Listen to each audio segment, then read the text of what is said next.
আমরা 11 নম্বরে এই মানটা দেওয়া আছে, আমরা মানটা বসাই। cos 45 এর মান হচ্ছে কি 1/√3, তাহলে আমরা মান বসাই cot cos 60 মান হচ্ছে কি √1/√3, আর আছে কি স্কয়ার,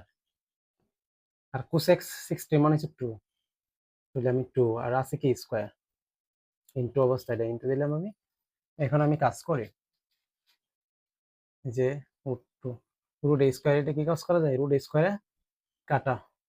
তাহলে ওরা অনেক গুণ করলে কি 1 আসে, √a² কাটা 3, এখানে কত 4। তো আমি কি করতে পারি, যে উপরে উপরে গুণ হয়, নিচে নিচে গুণ হয়, তাহলে আমি উপর দিয়ে নিচে নিচে গুণ করলে কত, যে 2 3√2, উপরে গুণ করলে আসে কত, যে 1 1 4 1 4। তো আমি একটা কাজ করবো, এখানে √3 আছে, উপর তো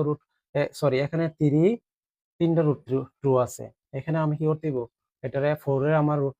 রুট বানাইতে হবে কাটতে গেলে, তাহলে আমি এটাকে এইভাবে লেখা যায়, আমি একটু লিখে দেখাই। এখানে √2 √2 √2 চারটা √2 হইছে, হইছে তোমার হইছে 4টা √2 হইছে কি 4, আর নিচে কি আছে